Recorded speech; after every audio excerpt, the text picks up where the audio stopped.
tout le monde qui sera dit ne sera pas retenu contre nous, bien évidemment. Nous pourrons le réentendre du coup, c'est ça qui est bien. Formidable, formidable. Oui, on peut réécouter nos émissions sur notre chaîne YouTube ou directement en direct via Facebook.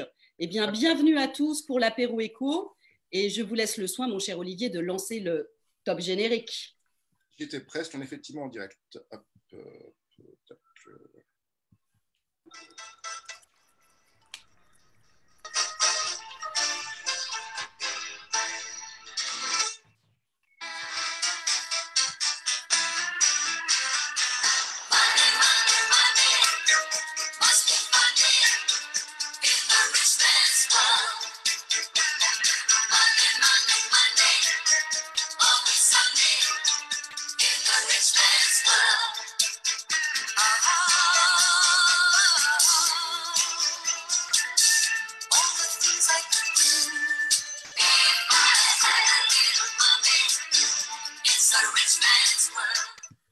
Bonsoir Cédric.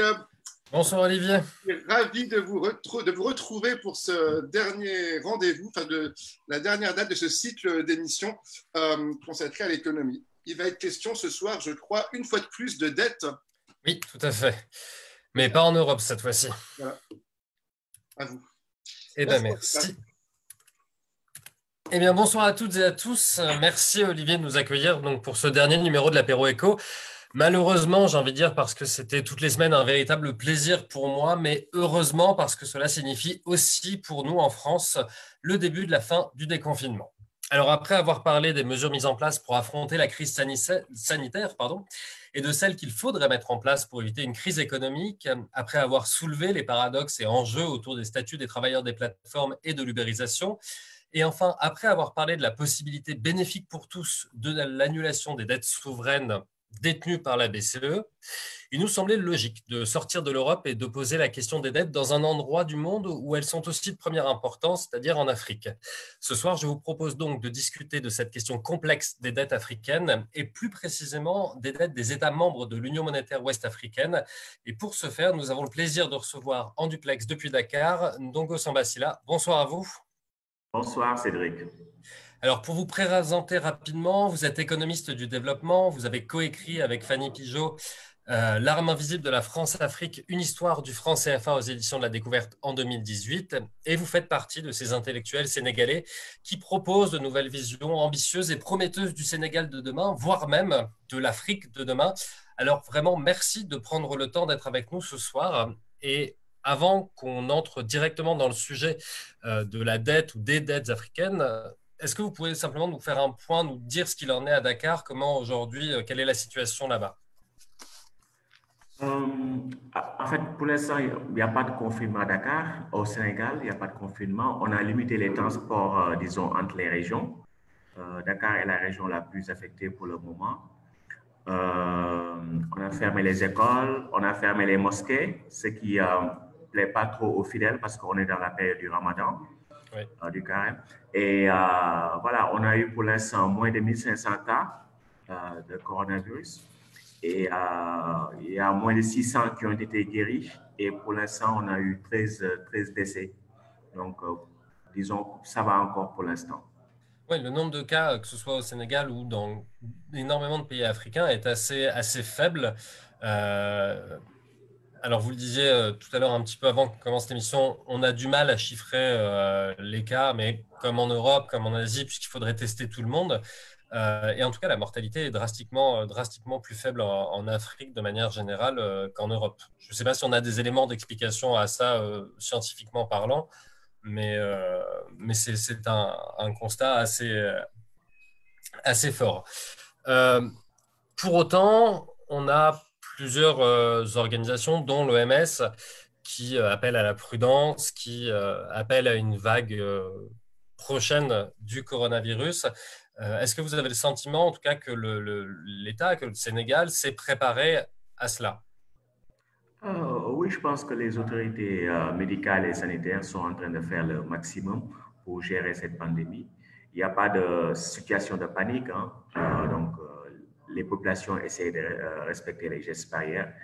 Et voilà, donc on verra. De toute façon, il y a beaucoup de choses qu'on ignore, Mais l'essentiel, c'est d'être prudent. Il faut appliquer les principes de précaution, tout simplement.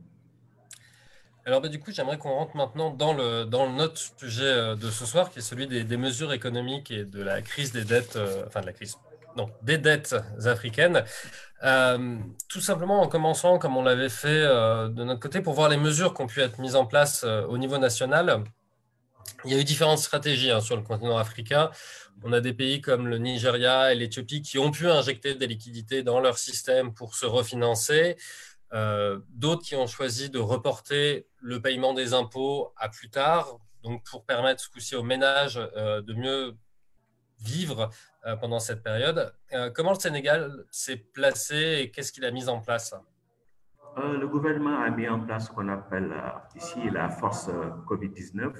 Et donc, cette force, en fait, a un budget de 1000 milliards de francs CFA. Et donc, il y a une partie qui est destinée à soutenir les entreprises, particulièrement certains secteurs qui sont très affectés, comme le tourisme, par exemple, comme aussi le secteur des transports. Il y a une partie qui est destinée à l'aide alimentaire. Et il y a aussi des remises en tout cas des dispositifs pour leur permettre, disons, de rembourser plus tard la TVA, des choses comme ça. Donc, c'est des mesures report, oui. C'est des mesures assez classiques qu'on voit d'un pays africain à l'autre. Et comment, justement, le Sénégal finance toutes ces mesures? Le Sénégal finance ces mesures via l'endettement, principalement. Parce que peut-être qu'on en reparlera tout à l'heure, le Sénégal n'a pas sa propre monnaie. Et donc, du coup, comme il y aura une baisse prévisible des recettes fiscales, et donc on compte un peu sur le moratoire sur la dette et aussi l'émission de nouvelles dettes pour financer tout ça. Parce qu'on a eu entre-temps à nous réendetter auprès du FMI. Oui, puisque vous en parlez, justement, on va en parler tout de suite de ce moratoire sur la dette. C'est donc une partie des mesures annoncées par le G20. Il y a eu une suspension de la dette pour 76 pays de mémoire classés pays à bas revenus, dont 40 pays en Afrique, si je ne dis pas de bêtises au niveau des chiffres, ce qui représente à peu près 14 milliards d'euros. Donc, on n'est pas dans des sommes non plus énormes pour le FMI ou pour la Banque mondiale. Je rappelle, la BCE, c'était 750 milliards d'euros injectés pour les différentes banques de l'Union européenne.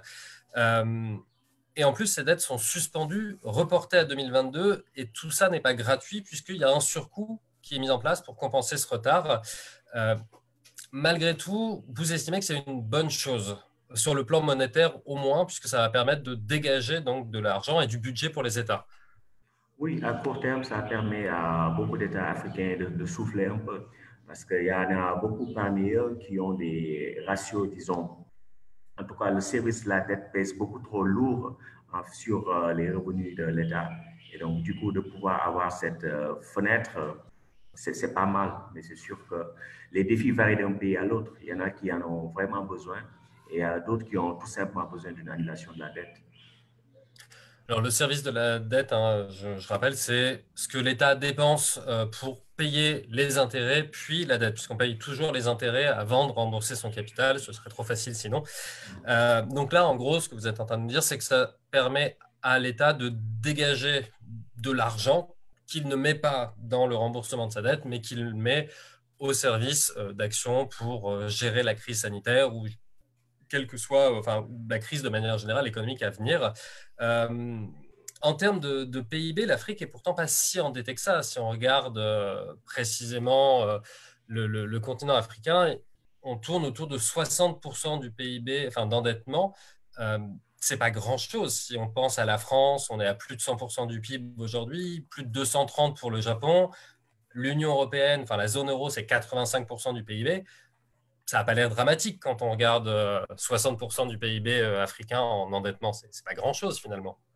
Oui, a priori, c'est ce qu'on pourrait dire, mais il faut éviter de comparer les pommes et les poires. C'est souvent ce que je dis pour rigoler, parce que en fait, les pays riches, les pays du G20, sont endettés dans leur propre monnaie.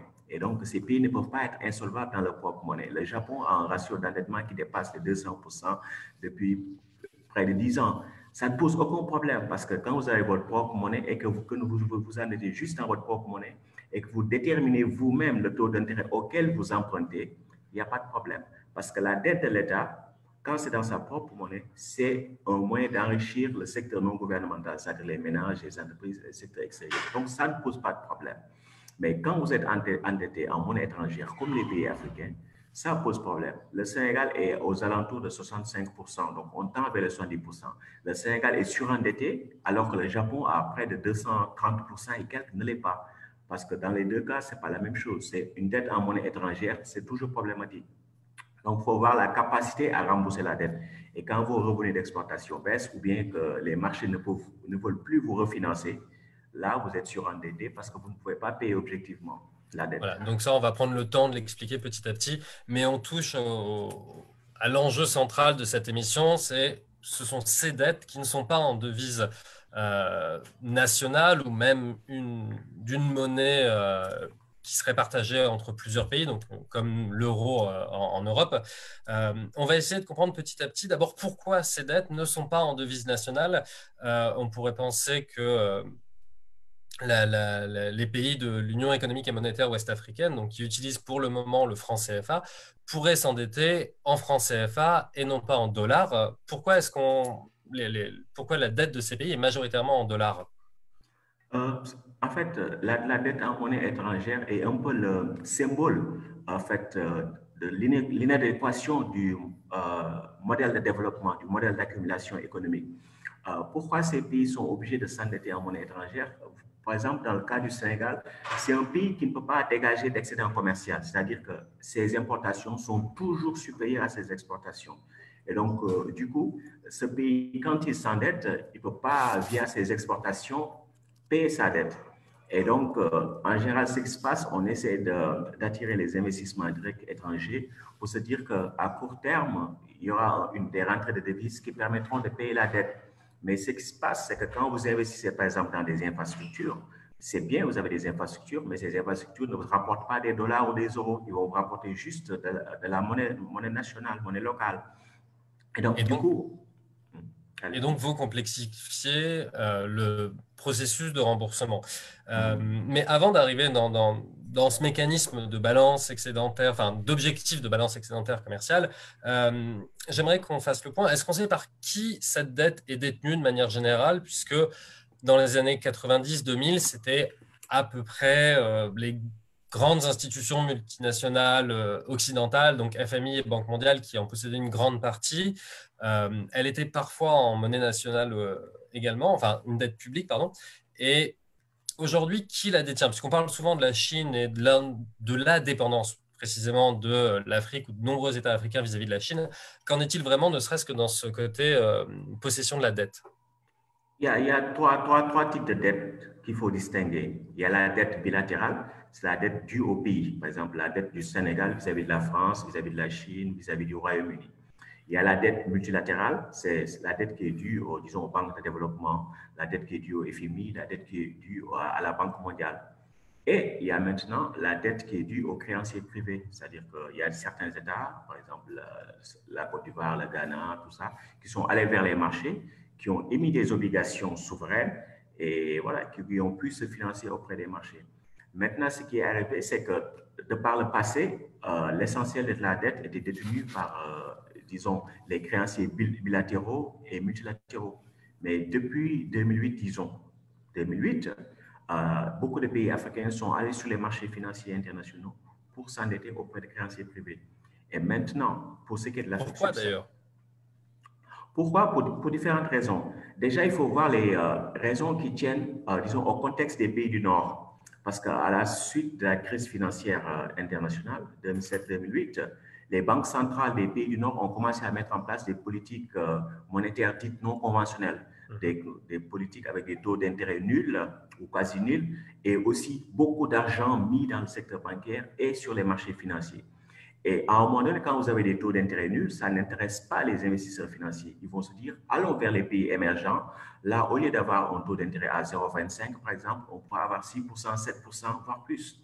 Et donc, les pays dits émergents ont vu beaucoup de capitaux affluer Et donc, c'est ce qui explique que beaucoup de pays africains, comme le Sénégal, comme la Côte d'Ivoire, le Kenya, le Ghana, se sont endettés très rapidement en un court laps de temps. Dans le cas du Sénégal, comme dans le cas du Ghana, entre 2008 et 2018, le stock de dette publique extérieure a été multiplié par 4. Dans certains pays, ça a été multiplié par 6. Pourquoi? Parce qu'ils sont allés sur les marchés financiers auprès des créanciers privés pour s'endetter. Et là, c'est une autre paire de manches pour ce qui concerne l'annulation. Voilà, c'est ce que j'allais dire, ça complique l'annulation parce qu'il y a eu des initiatives dans les années passées, enfin dans les décennies passées, dans les années 90 et dans les années 2005 pour la deuxième, l'initiative pays pauvres, très endettés et multilatérales d'annulation de dette qui ont permis un effacement de dette de la plupart des États africains. Aujourd'hui, ce que vous nous dites, c'est que cette annulation de dette, elle est fort peu probable parce que les créanciers privés ne voudront pas se passer d'un tel revenu à venir. Oui, ça va être très compliqué parce que auparavant, l'initiative Pays pauvres très endettés et l'initiative pour l'annulation de la dette multilatérale, c'était avec les pays, disons les créanciers bilatéraux et certaines organisations multilatérales. Donc, il y a des annulations partielles qui ont pu être obtenues. Mais là, c'est très différent parce qu'il faudra forcément, si on doit effacer l'ardoise, que quelqu'un accepte de payer. Donc, qui va payer. Donc, c'est une perte de moins. En fait, il faudra négocier. Il faudra se battre, sachant que certains pays n'auront pas les moyens de payer ces créances-là dues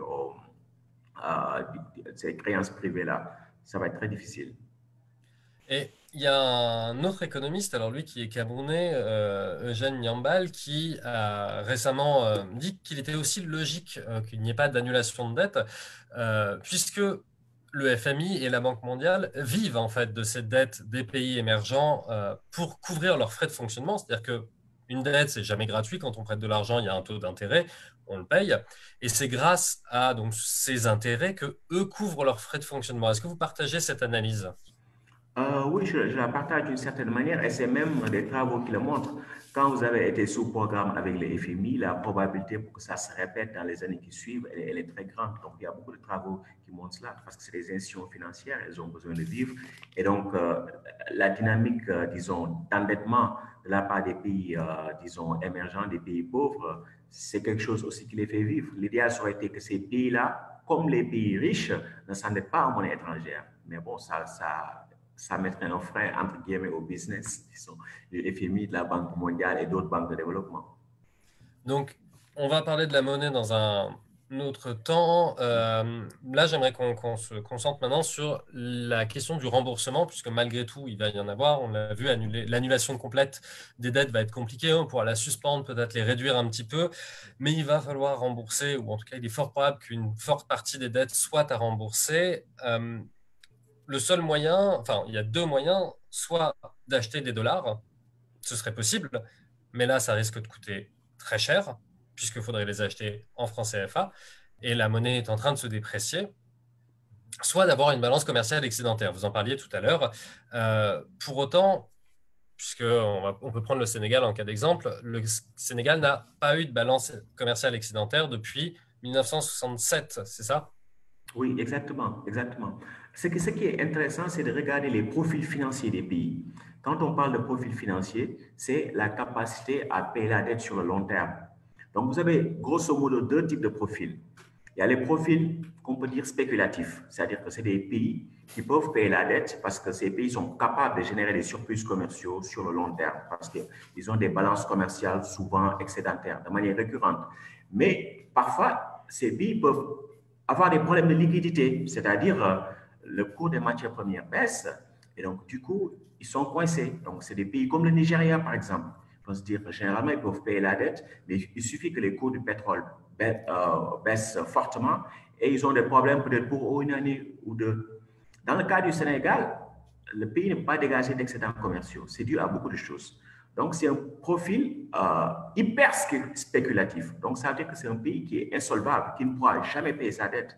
Donc, la seule manière pour ce pays de payer sa dette extérieure, c'est de toujours avoir la confiance de ses créanciers. Et donc, c'est un endettement qui doit se renouveler. Vous voyez, par exemple, notre pays, le Sénégal, a émis 2 eurobonds. C'est-à-dire les eurobonds, c'est des obligations souveraines qui sont libellées en monnaie étrangère en 2018. Et donc, avec les eurobonds, vous payez juste les intérêts annuels, donc ce qu'on appelle le coupon. Et donc, c'est à terme, je veux dire 10 ans plus tard, qu'il va falloir rembourser le principal.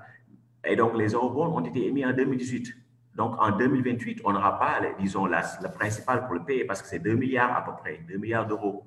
Mais on compte sur les marchés pour nous le financer.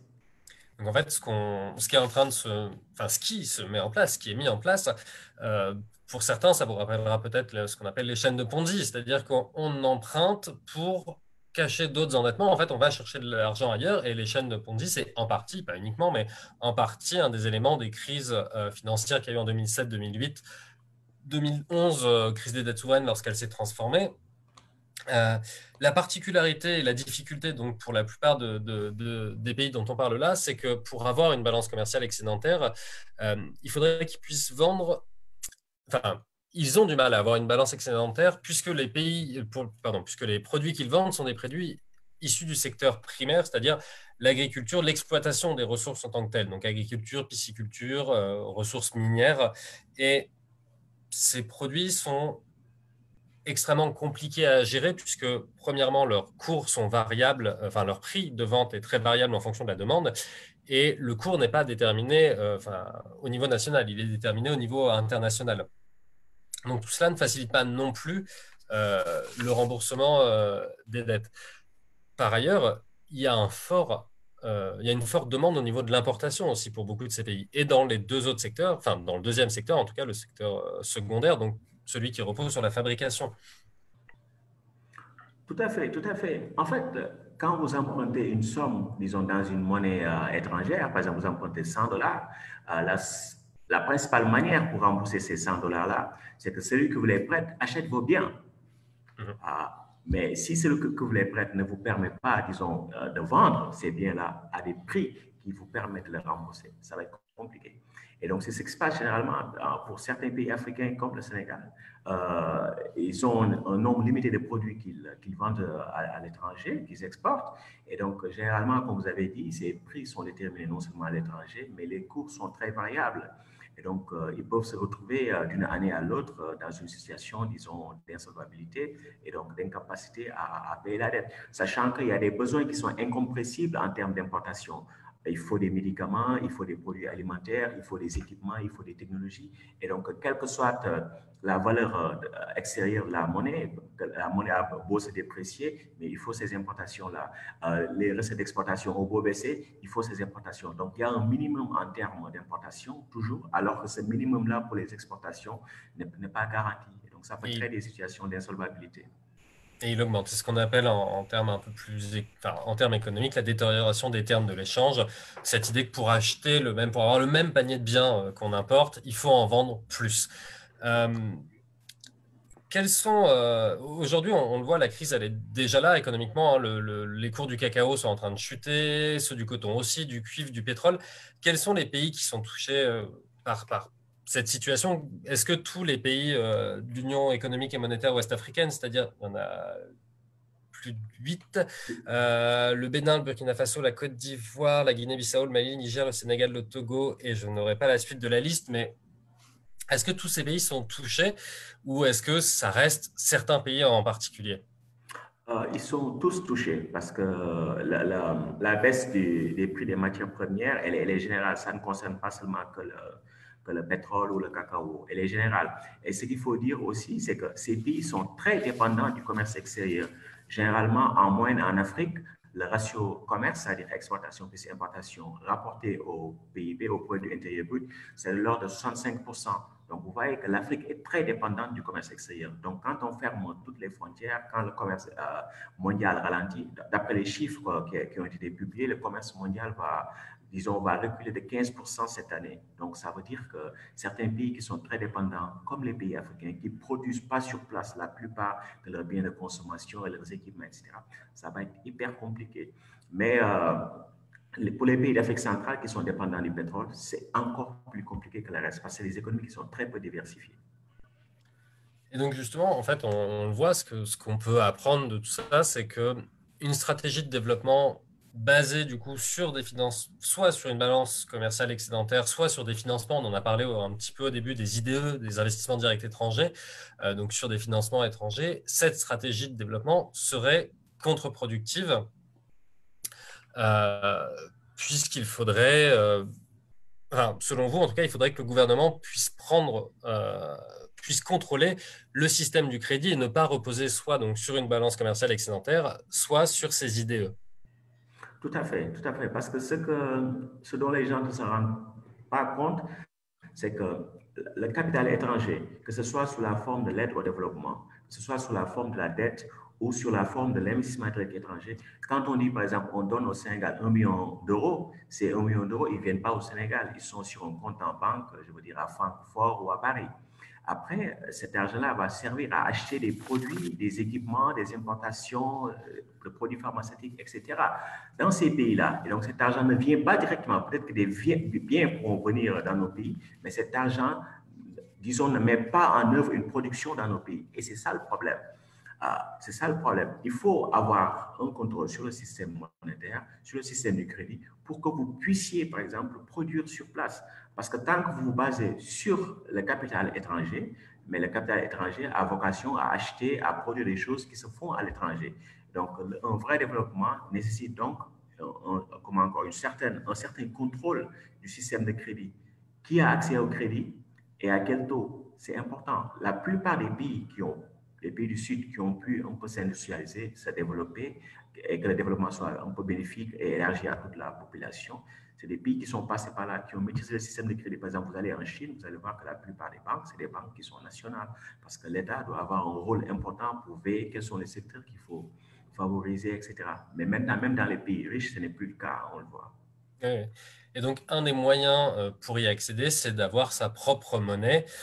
Alors, la première question que j'ai envie de vous poser là-dessus, c'est on sait que le franc CFA, en tout cas un des deux francs CFA, va tendre à disparaître. Normalement, c'est dans l'année 2020, remplacé par l'ECO. Est-ce que ça va permettre de régler certains de ces problèmes? D'abord, est-ce qu'on peut faire le point sur le fonctionnement du franc CFA, puisque devrait mettre en place l'ECO? En fait, le franc CFA, rapidement, c'est une monnaie qui a été créée pendant la période coloniale en 1945. Et donc, au départ, c'était le franc des colonies françaises d'Afrique. Et donc, le franc CFA, c'était un dispositif, disons, qui s'inscrivait dans la volonté de la métropole, disons, de drainer les ressources de ces colonies vers elles. Et donc, c'est un peu ça qui a continué. Et donc, du coup, il y a une liberté de transfert des capitaux. La politique monétaire, elle est arrimée à la politique monétaire de la métropole maintenant. Ce n'est plus la France, c'est la Banque centrale européenne. Et donc, tout est fait disons, en fonction des intérêts de la métropole et pas forcément en fonction des intérêts des pays qui utilisent cette monnaie-là. Et donc, C'est-à-dire que pour qu'en fait la Banque centrale, c'est BCEAO, donc Banque centrale des États d'Afrique de l'Ouest, puisse agir, il lui fallait l'autorisation au départ de la Banque de France, puis de la Banque centrale européenne, c'est ça? Pas forcément, c'est qu'en fait, le lien de tutelle, c'est entre la Banque centrale et le Trésor français. Par exemple, si vous m'envoyez 100 euros, les 50 vont aller atterrir auprès du Trésor français. Parce que le Trésor français s'engage à dire que quand la Banque centrale n'aura plus assez d'euros, elle va lui prêter des euros désirés. Donc, ce n'est pas un lien entre Banque centrale et Banque centrale, mais un lien entre une Banque centrale africaine et le Trésor français. Et donc, du coup, le Trésor français a ses représentants auprès de la Banque centrale et a un droit de veto et, en tout cas, exerce une tutelle sur le plan monétaire et a une visibilité sur toutes les opérations commerciales et financières de ces pays-là. Donc, c'est une forme de tutelle financière voilà, de type colonial. Pour continuer, vous l'avez dit, le franc CFA, ça voulait dire au départ franc des colonies françaises d'Afrique. Ça a ensuite été franc de la communauté française d'Afrique, puis franc de la communauté financière africaine. Au moins, il y a une chose qui disparaît avec l'ECO, c'est le nom. On peut déjà poser ce fait. Est-ce que cette dépendance auprès du Trésor français va-t-elle, elle, disparaître ou pas? On ne sait pas encore parce que les nouveaux accords de coopération monétaire ont été signés depuis, mais ils n'ont pas encore été rendus publics. Donc, on ne sait pas. Il y a des choses qu'on a lues, par exemple, dans le Financial Times, en disant qu'il n'y aura plus de représentants français, mais la France va nommer un délégué indépendant. Donc, on ne sait pas trop.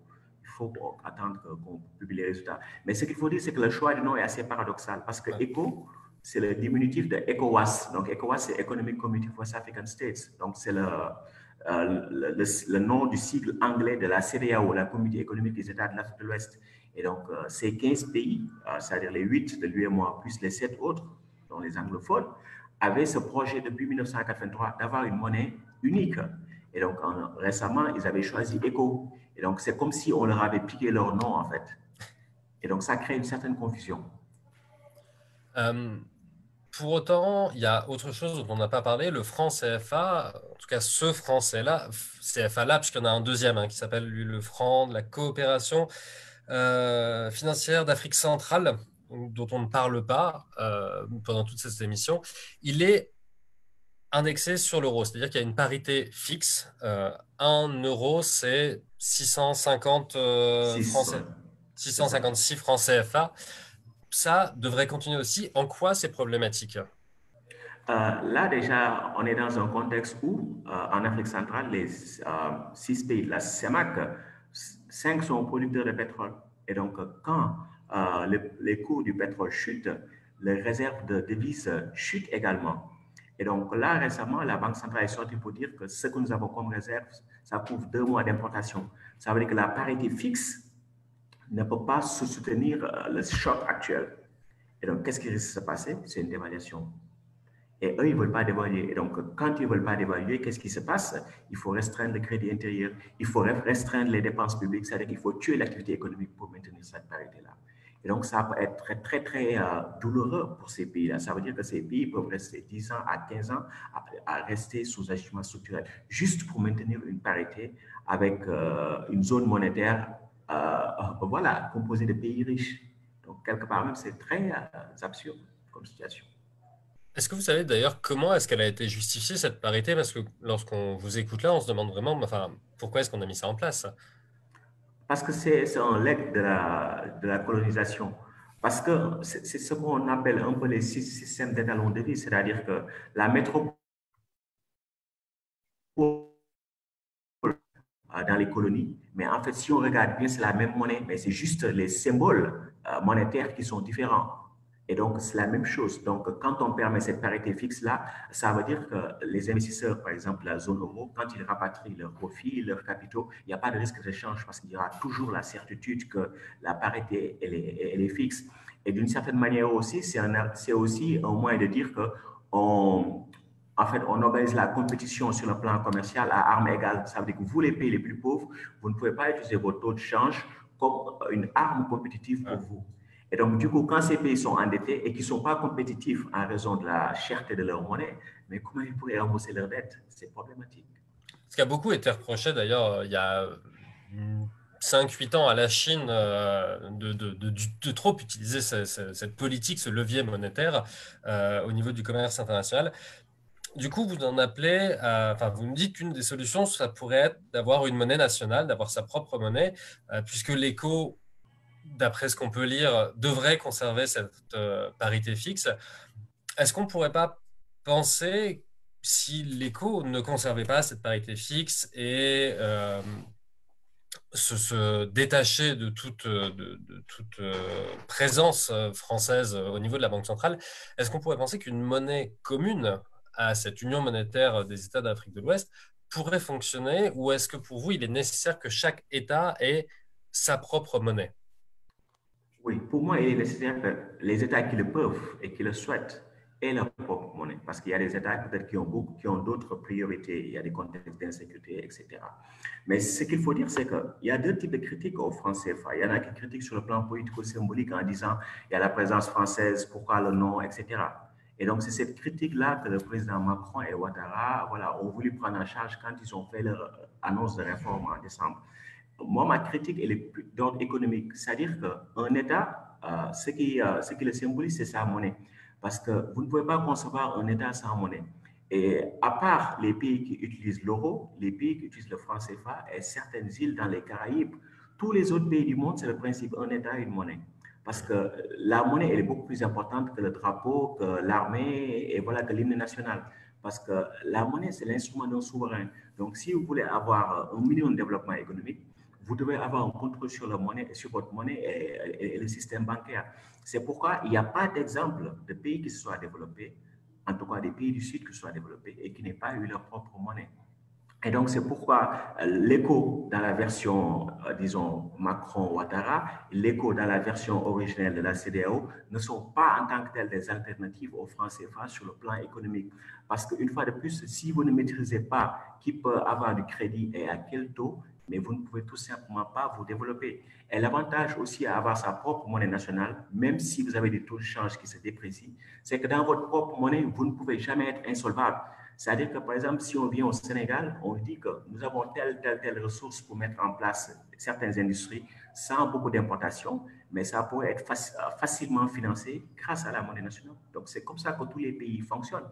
Donc, quand vous avez votre propre monnaie, vous ne pouvez pas être insolvable quand vous endettez dans cette propre monnaie-là. Et donc, vous avez la latitude pour financer beaucoup de choses, y compris avoir un programme de plein emploi.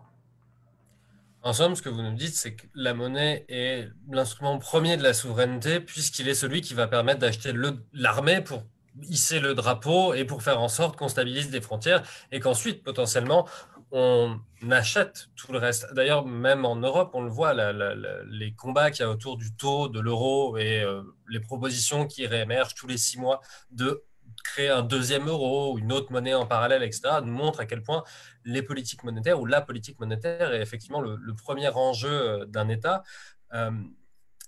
Pensons d'une manière prospective si il y avait...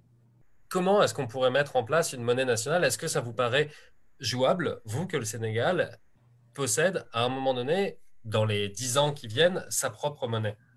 Oh, j'aurais dit même beaucoup plus tôt que ça, parce que sur le plan légal, c'est quelque chose de très facile à faire. C'est des choses qui sont prévues par le traité d'union monétaire qui réunit, par exemple, les pays de l'UEMOA, donc les 8 pays qui utilisent le franc CFA en Afrique de l'Ouest. Et donc, il suffit juste de notifier ça, que l'État du Sénégal notifie ça à ses homologues, et 6 mois plus tard, le tour est joué. Et donc, le Sénégal a sa propre monnaie nationale. Et ce qui fait qu'en fait, le Sénégal doit avoir sa propre monnaie nationale, c'est que le Sénégal va être producteur de pétrole et de gaz. Et donc, ça veut dire que notre capacité à dépenser à l'international va aussi augmenter. Et généralement, ce qu'on voit, c'est que la plupart des pays qui ont du pétrole et qui ont, disons, un taux de change fixe, comme les pays d'Afrique centrale, mais ces pays se désindustrialisent rapidement parce qu'après, c'est des pays qui deviennent des pays totalement unilatéraux sur le plan de la production. Ils dépendent juste du pétrole pour les exportations et juste du pétrole pour les recettes fiscales. Et donc, on détruit l'agriculture, on détruit l'industrie. Et donc, quand vous mettez à signer des accords de libre-échange en disant que les importations peuvent venir concurrencer la production locale, donc vous ne vous donnez pas, disons, vous ne facilitez pas les choses parce que vous ne pouvez pas produire sur place et vous ne créez pas d'emplois. Et donc, c'est les problèmes qui se multiplient. Donc, pour moi, le Sénégal, tout comme la Côte d'Ivoire, sont prêts objectivement pour avoir leur propre monnaie nationale. Mais avoir sa propre monnaie nationale ne suffit pas parce que tant qu'on est dans les politiques, disons, néolibérales, où ce qui compte, c'est une accumulation de type extraverti qui bénéficie juste à 20% de la population, là, la monnaie nationale aussi ne servira pas à grand-chose. Je veux dire, ça ne changera pas, disons, de la situation du franc CFA. Quand on a une monnaie nationale, c'est pour la mettre dans un dispositif où on est dans une logique, disons, de mobilisation des ressources domestiques, c'est-à-dire qu'est-ce qu'on a comme ressources, qu'est-ce qu'on a comme technologie, qu'est-ce qu'on a comme équipement et qu'est-ce qu'on va faire avec. Eh bien, justement, puisque vous en parlez là, l'avantage d'une monnaie nationale, c'est, vous l'avez dit plusieurs fois au cours de l'émission, de ne pas être insolvable, précisément, c'est-à-dire de ne pas pouvoir faire faillite, pour le dire vite. Quelles sont, dans ce cas-là, les ressources nationales ou les domaines au niveau national que le Sénégal doit développer ou sur lesquels il peut se reposer aujourd'hui, s'il pouvait, du coup, s'endetter avec sa propre monnaie pour développer certaines industries ou certains secteurs? Il y a beaucoup de choses que nous pourrions faire. Je donne juste un exemple. Récemment, on a vu que le gouvernement du Pakistan, un pays qui est concerné par le changement climatique, qui vit les conséquences de cela, a décidé de créer près de 70 000 emplois pour reboiser le pays. Et donc, au Sénégal, nous avons des problèmes dans ce sens-là. Nous avons des problèmes sanitaires, nous avons des problèmes d'assainissement, des problèmes éducatifs. Donc, ça veut dire que le gouvernement pourrait s'engager à dire que nous donnons le salaire minimum pour tous ceux qui veulent faire ce type d'emploi-là. Donc, quand on parle de mobiliser les ressources locales, c'est effectivement cela.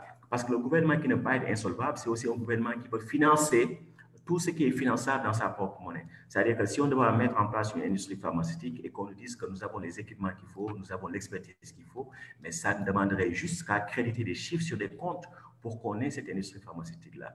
Donc, quand on se situe dans une démarche de mobilisation des ressources, et donc la monnaie nationale est fondamentale. On est à moins le quart à peu près, donc je commence à juste rappeler que si certains ont des questions, qui n'hésitent pas à les poser à droite. Ce que vous venez de dire là, moi, me fait penser à deux choses. La première, c'est qu'il peut de fait y avoir un risque d'inflation à trop financer des développements. Comment est-ce qu'on maîtrise ce risque? Comment est-ce qu'on maîtriserait ce risque d'inflation? Oui, c'est pourquoi dans ce cadre-là, il faut avoir, disons, un regard vigilant des citoyens. Parce que la question de la dette aussi, elle le montre. Pourquoi nos gouvernements demandent l'annulation de la dette? Alors qu'ils se sont endettés récemment et puis disaient qu'ils avaient une belle signature, qu'ils sont solvables, ils sont crédibles. Mais là, on ne voit pas l'intérêt de cette dette-là pour les peuples. Donc, c'est la même chose aussi pour la politique budgétaire, la politique monétaire. Les peuples doivent être vigilants. Parce que le fait de créer de l'argent pour financer la dépense publique, en soi, ce n'est pas inflationniste. Ça ne fait pas augmenter les prix. Parce que vous pouvez faire trois choses avec l'argent que vous créez, que ce soit le crédit bancaire qu'on donne aux entreprises ou bien l'argent qu'on crée pour les États. C'est la même chose. Vous pouvez financer la production, ce qui est normalement bénéfique et qui n'augmente pas les prix. Vous pouvez prendre l'argent créé et investir dans les actifs financiers. Et donc, tôt ou tard, ça amène vers une crise financière. C'est ce qui s'est passé, disons, dans les pays riches et qui a conduit à la crise financière 2007-2008. Vous pouvez prendre du crédit et créer de l'argent pour financer la consommation. Et donc, si la consommation augmente alors que la production ne suit pas, ça crée l'inflation. Donc, c'est pourquoi il faut créer de l'argent pour mettre ça dans des secteurs prioritaires. Et ça, je peux comprendre des gens qui disent que vous n'avez pas des gouvernements orthodoxes au niveau de la gestion, etc. D'où la nécessité d'un contrôle citoyen. Mais en tant que tel, il ne faut pas dire que parce que ces gouvernements ont quelques défauts, qu'il faut se priver des outils qui sont indispensables pour le développement de nos pays. Est-ce que, comme on le voit émerger dans beaucoup de pays européens, la solution, elle ne serait pas de se retourner ou de se tourner à nouveau vers les collectivités locales pour mener des projets qui, de fait, auraient plus de sens ou seraient plus liés aux réalités du terrain? Tout à fait. Moi, en tout cas, j'approuve ce type de démarche.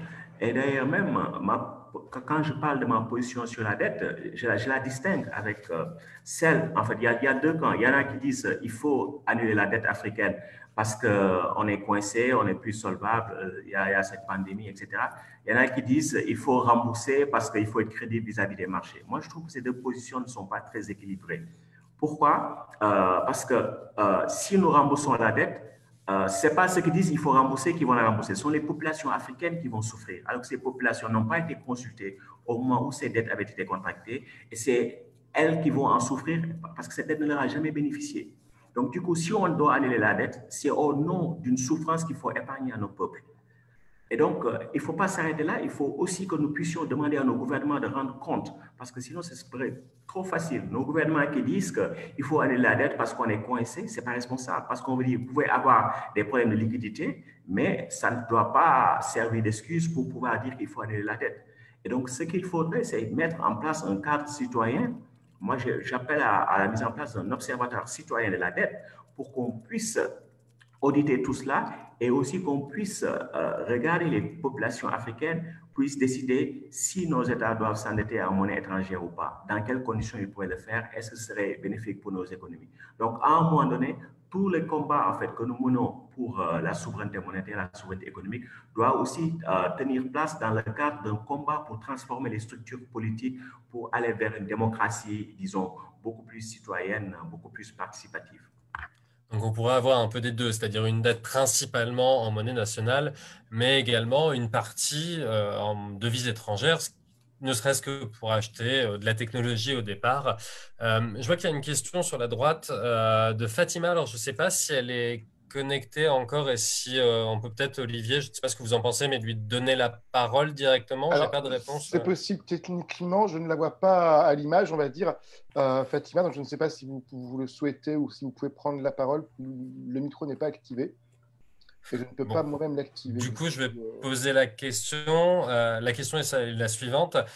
La diaspora sénégalaise n'a-t-elle pas un rôle à jouer dans l'entrepreneuriat? Le gouvernement a-t-il mis en place des mesures envers cette population et le retour de cette matière grise? Oui, c'est une bonne question. La diaspora joue un rôle essentiel. Pourquoi essentiel? Déjà, il faut juste regarder sur le plan économique. Le Sénégal, je pense que c'est l'un des pays qui reçoit le plus de transferts de la part de sa diaspora. C'est 10% du PIB. Donc, quand vous regardez un document qui s'appelle la balance des paiements, il n'y a qu'à ce niveau où on n'a pas de trou. Pour presque tout le reste, nous sommes déficitaires. Et donc, ce qui permet de combler nos déficits, c'est les transferts de la diaspora. L'autre chose, c'est que nos gouvernements doivent avoir une politique pour accueillir notre diaspora. Parce que généralement, la diaspora, elle est beaucoup plus qualifiée que le reste de la population. Mais quand vous avez une base d'emploi qui est très limitée et que le type d'emploi offert par nos gouvernements, c'est des emplois de type politicien, il faut le dire, et aussi dans la fonction publique. Vous ne pouvez pas, par exemple, faire venir un physicien ou un ingénieur qui est dans une multinationale et lui dire il faut être, je ne sais pas, ministre de la Santé ou bien il faut être conseiller technique dans un ministère quelconque. Donc, à un moment donné, il faut qu'il y ait de vraies politiques de développement et qui pourront faire venir toute cette crème-là, enfin, toute cette matière grise.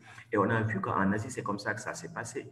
Au départ, les pays étaient assez pauvres et n'avaient pas assez de moyens pour accueillir cette matière grise. Mais une fois que les politiques industrielles ont commencé, une fois que le dynamisme économique véritable a été rendez-vous, voilà, la diaspora est un peu revenue pour participer à cet effort-là. Donc, il appartient à nos gouvernements de faire le nécessaire.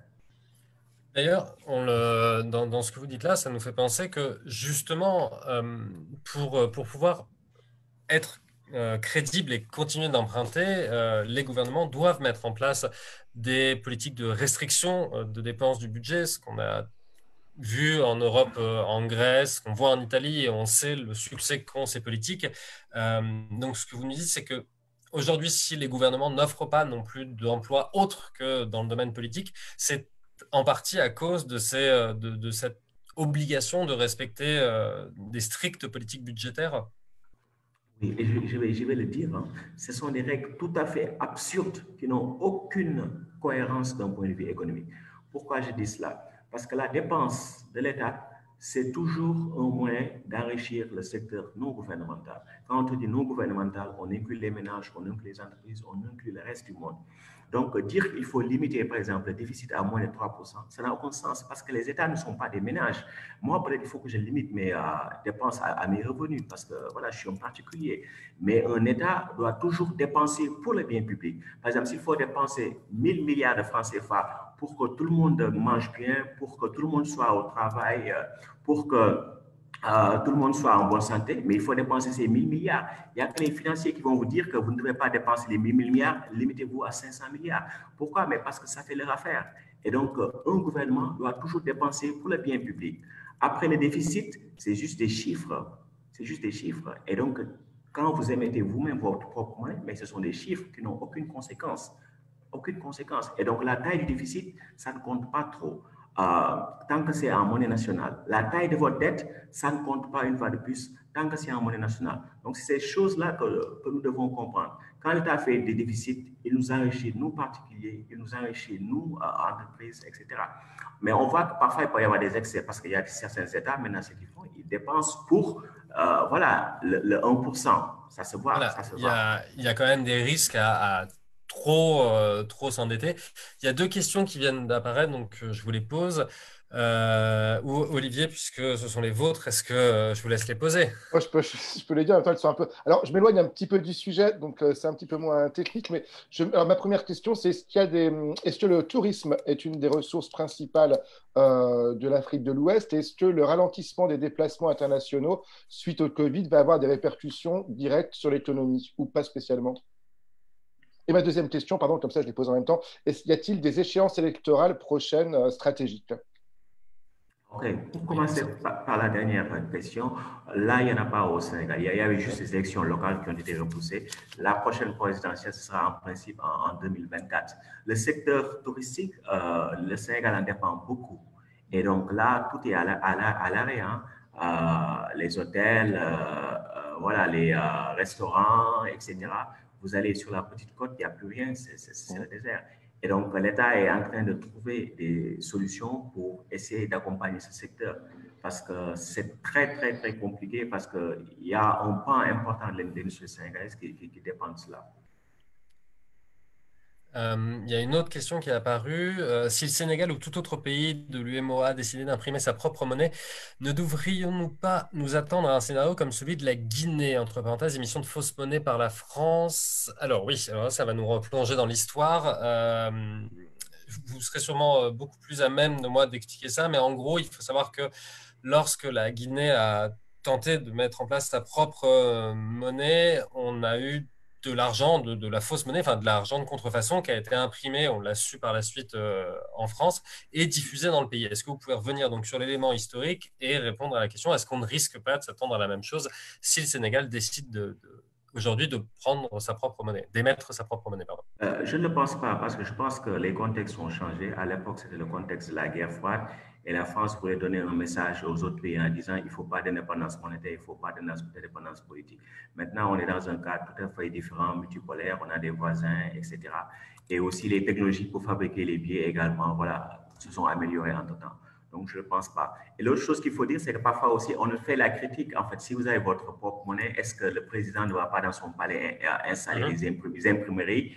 Et puis, voilà. Non, ce n'est pas possible parce que généralement, même au-delà même des pays qui utilisent le franc CFA, dans la plupart des pays africains, les billets et les pièces sont fabriqués à l'extérieur. Donc, ce n'est pas quelqu'un qui a son imprimante et qui imprime des billets et des pièces. Et quand ces leaders politiques s'enrichissent, ils ne s'enrichissent pas en monnaie nationale, ils s'enrichissent avec des dollars, avec des euros. Et comment ils les obtiennent? Ce n'est pas en échangeant leur monnaie nationale, parce que personne ne les prend. Ils les obtiennent via des contrats, via l'endettement, et voilà, via la liquidation de nos ressources. Et donc ça aussi, il faut le comprendre, parce que souvent les gens se disent, mais si vous avez votre propre monnaie, les gens vont s'enrichir. Ils vont abuser de entre guillemets, de la planche à billets. Non, nos élites s'enrichissent à travers, disons, tous les deals et toute la mauvaise gestion qui entoure nos ressources. Et généralement, ces deals ne sont pas libellés en monnaie nationale, mais en dollars et en euros. Pour rappel, hein, vous dites qu'on a changé d'époque. Ça s'est passé à la fin des années 50, ce moment où il y a eu... C'était le nom de l'opération, c'est l'opération Persil. C'est assez facile à retenir. Oui, c'était 1960. Voilà, 1960. Écoutez, s'il n'y a pas d'autres questions, il est 57. Olivier? Une dernière, du coup. Alors, je rebondis sur ma question précédente. S'il n'y a pas d'élection dans les années à venir, d'élections importantes, comment se situe le gouvernement par rapport à vos propositions? Est-ce que vous êtes écouté? Peu? OK. Je pense que l'actuel gouvernement que nous avons est très content avec le franc CFA. Et donc, je ne pense pas qu'ils feront des efforts pour en sortir. Parce que le meilleur critère de cela, c'est que pour aller vers l'éco-version CEDEAO, l'éco à 15, le président nigérian avait dit à nos pays qui utilisent le franc CFA, il faut que vous nous fournissiez un plan de divorce pour aller vers l'éco. Mais le Sénégal n'en a jamais voulu jusque-là. Donc, nous ne jouons pas le jeu de l'intégration panafricaine. Ça, c'est très clair. Et est-ce que, de fait, pour continuer cette question, où voyez-vous la possibilité du levier de changement dans la mobilisation citoyenne? La jeunesse, il faut miser sur la jeunesse. Parce qu'il y a beaucoup de tabous qui tombent. Quand on critiquait, par exemple, quelqu'un comme moi, quand j'ai critiqué le franc CFA et la monnaie CEDEAO, la monnaie des Africains à 15, en leur disant que ces critères de convergence que vous reprenez de l'Union européenne, ils sont absurdes. Les gens ne comprenaient pas. Mais maintenant, les gens voient que l'État doit faire le déficit parce qu'il y a le coronavirus, il n'y a pas les recettes fiscales, mais l'État doit quand même dépenser. Donc, le déficit, ça ne doit pas trop compter. Les gens se rendent compte qu'il est nécessaire de produire sur place tout ce qu'on peut produire sur place. On a des terres, on a des agriculteurs, on a des gens au chômage et on vous dit que vous ne produisez pas le riz que vous mangez tous les jours, alors qu'on a tout. Donc maintenant, les jeunes se rendent compte qu'il faut l'autosuffisance alimentaire et on a les moyens pour ça. Donc toutes les politiques néolibérales, de libre-échange, etc., maintenant les jeunes voient clairement les limites de ces politiques-là. Et donc s'il y a des gouvernements pour défendre ça, ils ne resteront pas longtemps au pouvoir. Et moi, c'est là que je fonde mon espoir. Ouais, un peu comme en Europe, on peut espérer que cette crise liée à la Covid-19 soit un point de rupture dans nos économies. Euh, bon, de mon côté, je pense que ça reste malheureusement beaucoup d'espoir, mais il faut espérer. Ce ne Est-ce sera que pas facile, mais il faut se battre. je vous propose qu'on clôture maintenant l'émission, puisqu'il est 59. Merci encore vraiment d'avoir été avec nous pour cette dernière émission de l'apéro éco.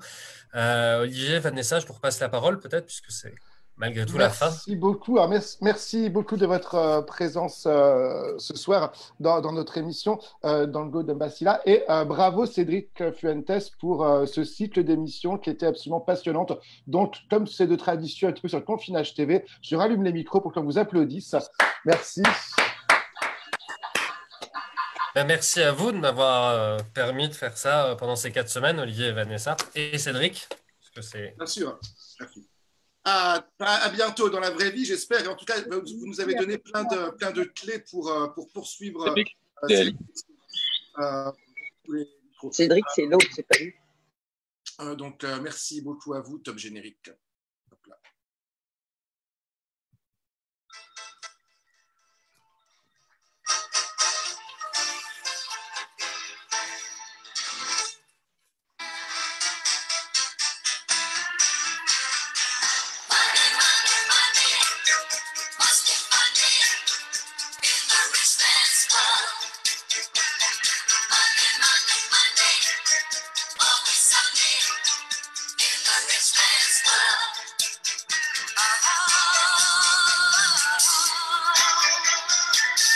All the things I could do.